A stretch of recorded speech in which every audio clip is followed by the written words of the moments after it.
अस्सलामु अलैकुम वरहमतुल्लाहि वबरकातुहू। जी हाँ नाज़रीन, इस वक्त की बड़ी दर्दनाक ख़बर से हम आपको आगाह करने जा रहे हैं। नाज़रीन, आपको बताते चले कि अहमदाबाद में गैर मुल्की मुस्लिम तलबा की पिटाई का मामला सामने आया है। जी हाँ नाज़रीन, मीडिया रिपोर्ट्स में बताया जा रहा है कि गुजरात यूनिवर्सिटी में ज़ेर तालीम अफ़गानी और दीगर ममालिक के मुस्लिम तलबा पर रात गए कुछ शरपसंदों ने जानलेवा हमला कर दिया। ये हुजूम जय श्री राम का नारा लगाते हुए हॉस्टल के अहाते में घुस गया और तलबा की पिटाई शुरू कर दी और हॉस्टल की तोड़फोड़ भी शुरू की। जी हाँ नाज़रीन, इत्तला मिलने के बाद गुजरात पुलिस ने जांच शुरू कर दी है। अब इसको लेकर गुजरात यूनिवर्सिटी के अमले और इंतज़ामिया पर भी बड़े सवालात खड़े किए जा रहे हैं। जी हाँ नाज़रीन, आपको बताते चले कि मजलिस इत्तेहादुल मुस्लिमीन के सरबराह असदुद्दीन ओवैसी ने सोशल मीडिया वेबसाइट एक्स पर पोस्ट करते हुए कहा कि कितनी शर्म की बात है, आपकी अक़ीदत और मजहबी नारे तभी सामने आते हैं जब मुसलमान पुरअमन तरीके से अपने मजहब पर अमल करते हैं, जब मुसलमानों को देखकर आपको गैर ज़रूरी तौर पर गुस्सा आ जाता है। अगर ये बड़े पैमाने पर बुनियाद परस्ती नहीं है तो क्या है? ये नरेंद्र मोदी और अमित शाह की आबाई रियासत है। क्या वो एक मजबूत पैगाम भेजने के लिए मुदाखलत करेंगे? जी हाँ नाज़रीन, वहाँ के मकामी लोगों ने एक वीडियो बनाकर पोस्ट की है जो इस वक्त सोशल मीडिया पर वायरल हो रही है। आइए उस वीडियो को देखते हैं। जय हिंद, जय भारत। आज देश के लिए और देश की सरकार के लिए ये सबसे बड़ी शर्म की बात है कि आज जो देश में घटना घटी है, जो विदेश से आए छात्र थे उनके ऊपर हमला किया गया और इस तरीके से हमला किया गया कि वो अभी भी हॉस्पिटल में एडमिट है।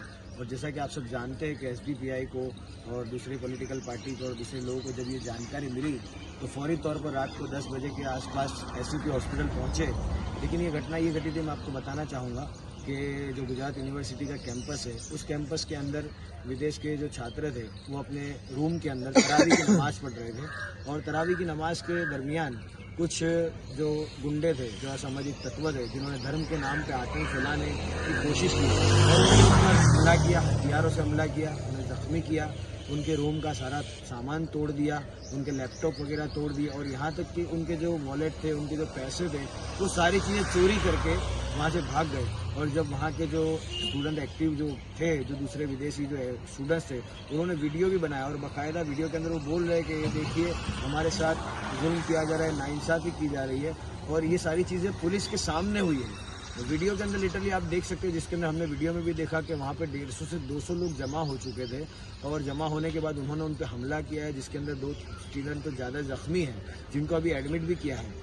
और इसके बाद ये हो रहा है कि पुलिस ने खुद, हमने वीडियो में जिस तरीके से देखा कि 150-200 लोगों को पुलिस ने वहाँ से खाली करवाया और हमारी ये मांग थी कि भाई पुलिस एफआईआर ले और एफआईआर के अंदर जिन लोगों ने जुल्म किया है और जो बर्बरता की है उसके खिलाफ कार्रवाई। लेकिन यहाँ पे पुलिस ने हमारी मांग के मुताबिक और स्टूडेंट की एफआईआर जो ली है उसके अंदर जो फरियादी बनाया गया है वो वॉचमैन को बनाया, जबकि इसमें होना ये चाहिए था कि जिन स्टूडेंटों पर हमला हुआ है, जिनके साथ नाइंसाफ़ी हुई है, जिनके ऊपर जुल्म हुआ है, उनकी फरियाद ली जाए।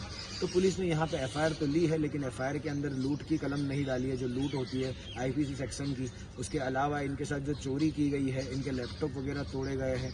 अभी देखना ये है कि इसके अंदर होम मिनिस्ट्री और सरकार क्या करती है, क्योंकि हमेशा से सवाल को घेरों में रहा है कि धर्म के नाम पे हमला किया जाता है। लेकिन यहाँ तो एक क्रिश्चियन भाई है जो श्रीलंका से, उसके ऊपर भी हमला किया गया है। यहाँ पे किसी मजहब की बात नहीं है, ये हर इंसान पे आज नहीं तो कल हमला होना है। इस देश के अंदर आप खुद जानते हैं कि हालात कितने बद से बदतर हो चुके हैं और देश की सरकार एक शर्म आनी चाहिए और चुल्लू भर पानी में उनको डूब मरना चाहिए कि जब देश के अंदर आने वाले लोग सुरक्षित नहीं है तो कैसे वो लोग कहते हैं कि देश सुरक्षित है। तो हमारी ये मांग है। अभी आप देख रहे हैं 6:45 हुए, हम पुलिस स्टेशन में आए थे एफआईआर लेने के लिए।